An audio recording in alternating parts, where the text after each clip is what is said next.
बेलमनी के हो यो उठिस ल यहाँ खसी ल्याएको छौ भोलि दसैँको लागि काट्न पर्छ तैँले अब हेरविचार गरे है यसलाई सक्दिन तेरो पखमा आले म तिम्रो के मे खाली कराएको छ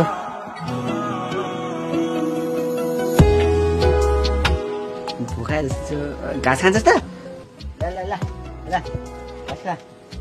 राम्रोसँग खा ल ल ल म तँलाई अब गाउँ घुमाएर ल्याउँछु त्यसो नगर है त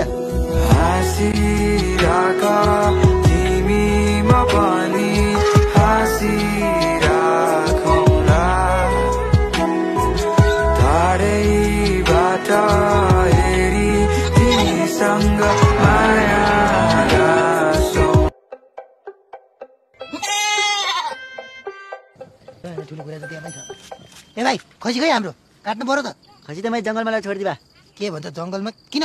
बाबा हामी त्यस्तो निर्दोष पशुले मारेर के पाउँछौँ ए यही त रहेछ नि किन जिस्किन्छ यो बुढो बस्न बिहान बिहान उता बाबा नमार्नु न घाँस खाने नखाने नमारी कसरी खाने नमारीको खाने के बाबा उता छ भाइ समातेर हुँदैन के बाबा छोड्नु नि यार बाबा नाइको बिचमा नमार्नु न बाबा